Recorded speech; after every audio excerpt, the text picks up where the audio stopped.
What's up? What's up? This is Zach Boschman checking in. You are listening to the Citizen Truth podcast, and we are so excited today to have Executive Director of LINC, Frankie Roberts, on the podcast today. Frankie, let's get right into it, man. What is LINC? Well, LINC is a residential reentry program, and we do a lot more than just um, residential work, but we provide support services for people who have been formerly incarcerated. And it stands for Leading into New Communities.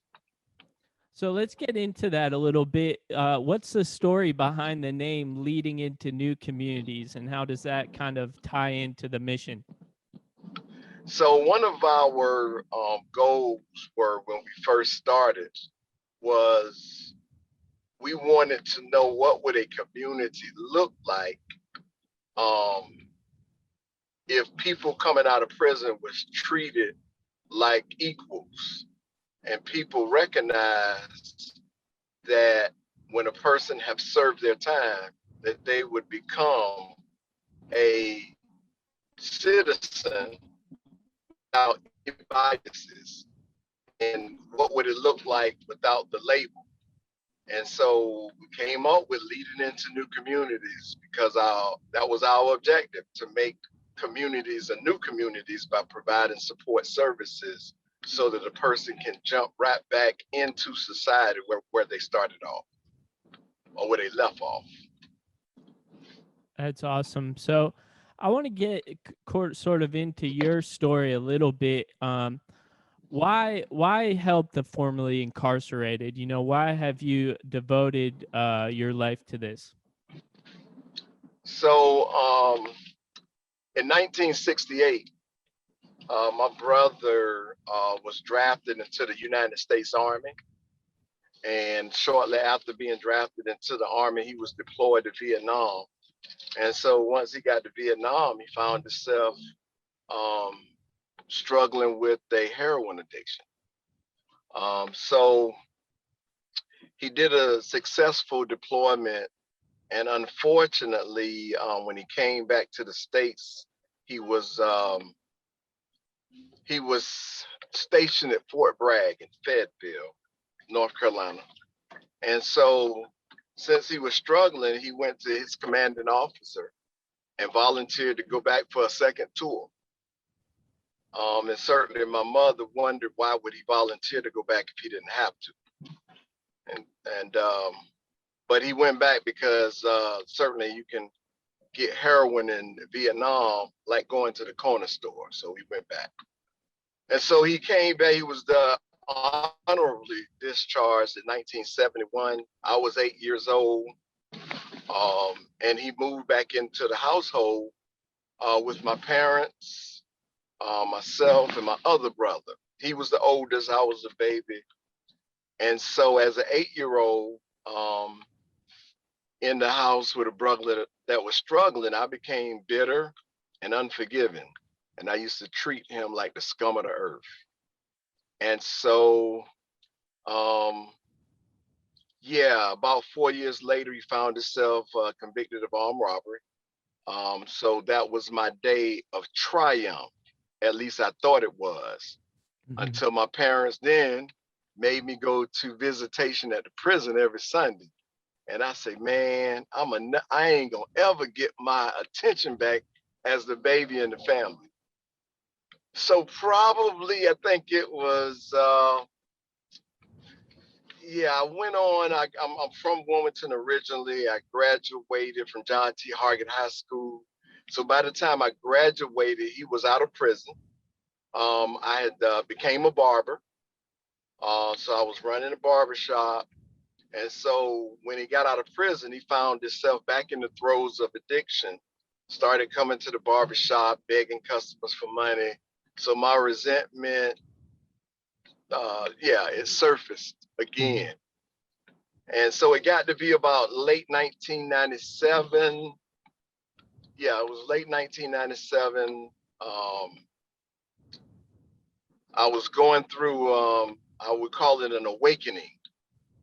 Uh, and during that awakening, I realized that I had treated my brother like the scum of the earth, and I had been doing things that were wrong and selling drugs, but I never looked at that as almost. I didn't look at it as hypocrisy, but that's what it was. Mm-hmm. So as I got myself together, one day it just kind of came to me, Frankie, if it wasn't for God's grace, that could have been you. And so the following year, 1998, March the 11th, my brother was having a minor procedure at the hospital. And that day, God put it on my heart that I needed to go apologize for all of the years that I mistreated my brother. And so I called my mother that morning and asked her, how did this procedure go? And she said, Frankie, it went well. I just talked with them. He's in a room. They're going to keep him overnight for observation. And I told her what was on my heart. I was going to run out to the hospital and apologize. And so she gave me his room number. And I told her, I said, as soon as I finish up at the barbershop, I'm going to run out there real quick. So it was about 10:30 that morning. I had gotten to my car, getting ready to leave, and one of the barbers ran out and said, Frankie, somebody wants you on the phone. And I said, tell him I'll call him back. I got to go take care of something really quick. And so he said, you might want to take this call. So I went to the phone, and it was my sister-in-law telling me he had just died. Wow. So the agency was born out of that experience. I'm the co-founder. The other co-founder name was Tracy Ray. We got together and we put together an organization, and we dedicated it to working with people coming out of prison. So for me, I guess you could say it was redemption work, or it is redemption work. And one And of so we your jumped right in and got started. That's awesome. So one of your buildings is named after your brother, is that right? Yeah, so we started in 2000 as a volunteer organization. Then we started a 10-bed campus. And then in 2012, we opened a 45-bed campus. And we thought it would be great if we named that campus after my brother. So it is called the Marvin E. Roberts Transitional Campus. So yeah, so it's a reminder every day. That's great. I'm sure he'd be proud of you now. Um, so let's talk about people like your brother, people who were formerly incarcerated, and those people that you help. What are some of the biggest issues that they face when they're returning to their communities? Believe it or not, the biggest challenge, I think, what I would say we have learned over time, they face people like me, like I used to be.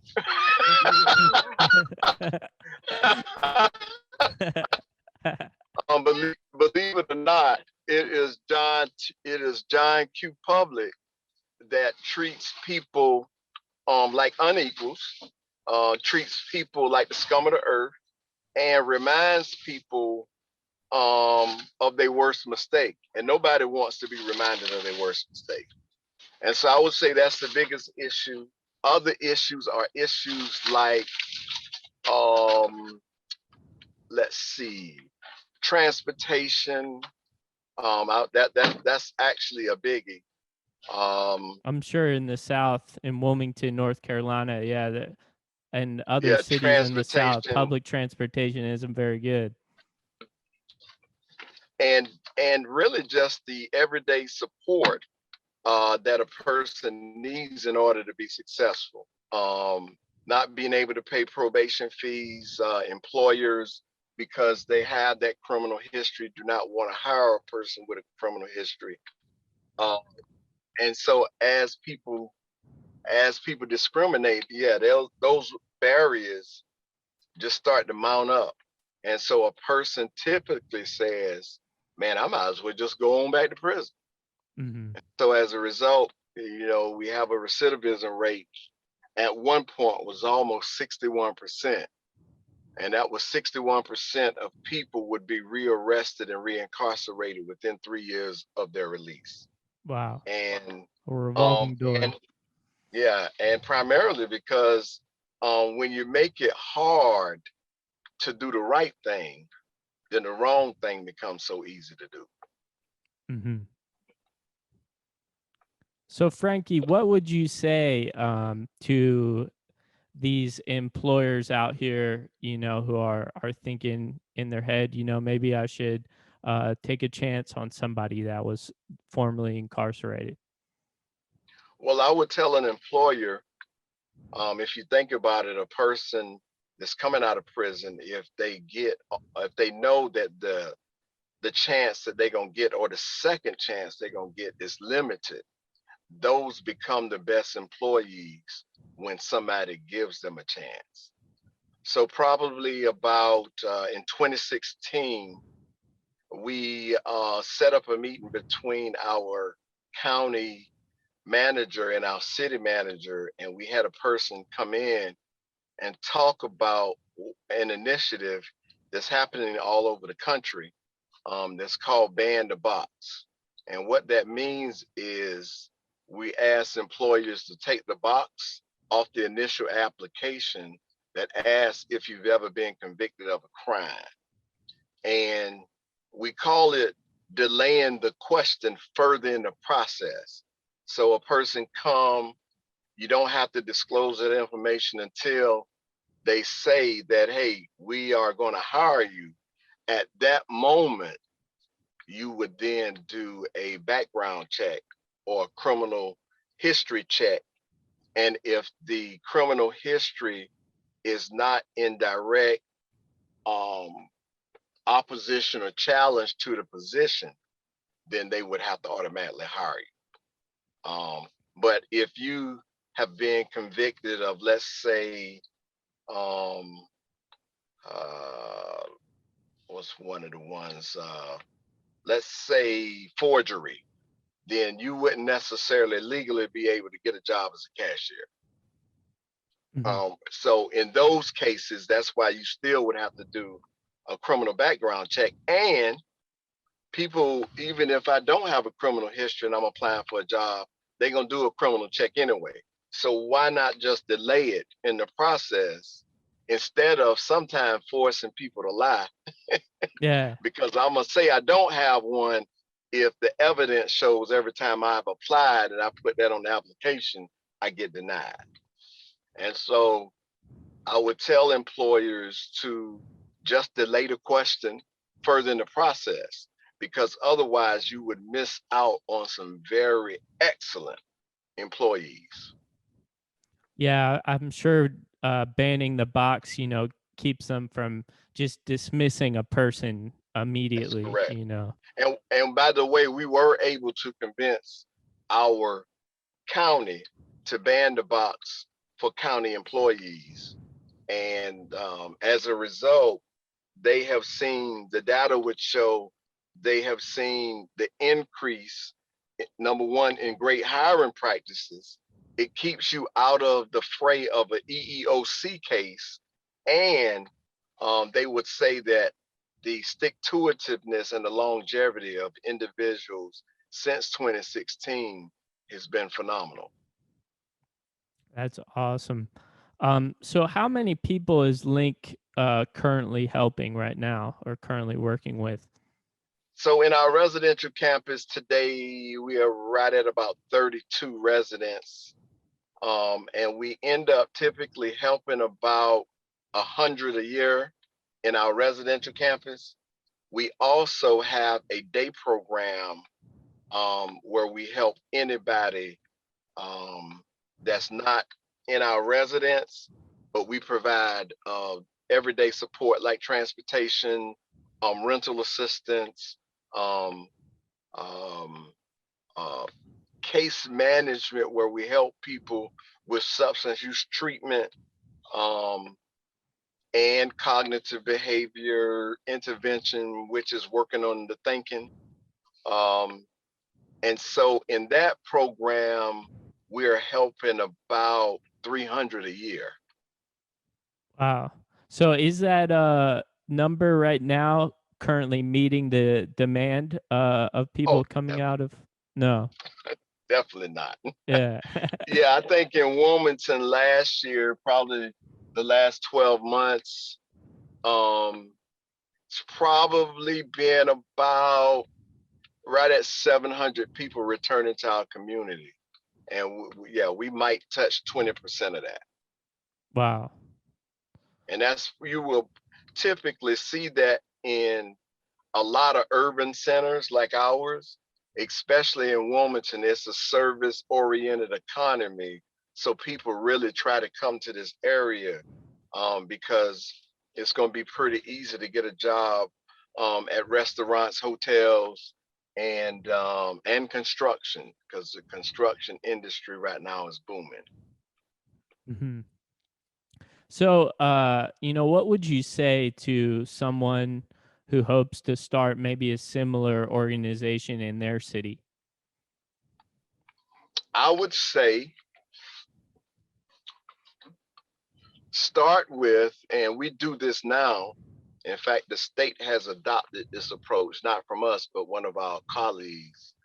I would say start what you call is a local reentry council first.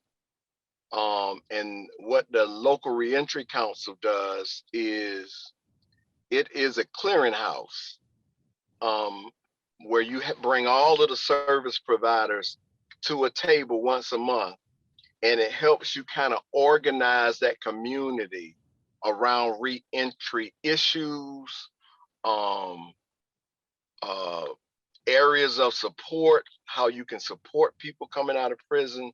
So if you're thinking about starting it, it's best to start with just kind of organizing those community supports that you will need to provide the level of support that it requires for a person to successfully turn their setbacks into comebacks. And so start that, and then just kind of, I always share with people, it's always best to provide housing and then wrap the support services around that individual, because most of the time when a person comes out of prison, they are homeless with nobody to turn to or that will support them, or they have burnt all their bridges, and then a person becomes like me. I don't want to be bothered. So if they burnt them bridges with their family, the family don't want them to come back, then yeah, you got to you got to have support. And housing would be what I would recommend should be like the first staple that you want to try to provide. Then it becomes a lot more manageable to provide transportation, case management, um, substance use services, and employability services, job placement. Yeah, that becomes kind of easier because you have number one, you're controlling the person's people, places, and things. Because normally when you come out, if you don't have a place, then you're going to end up going back to the place where you got in trouble, or the neighborhood that might not be the neighborhood that's going to support you doing the right thing. Frankie, I really appreciate the work that you're doing. And, just one last question here. If people want to find out more about LINC, how it works, et cetera, and, maybe more information so they can, support a similar program in their city, how can they find out more about LINC? So one of the best ways is go to our website, which is lincnc.org,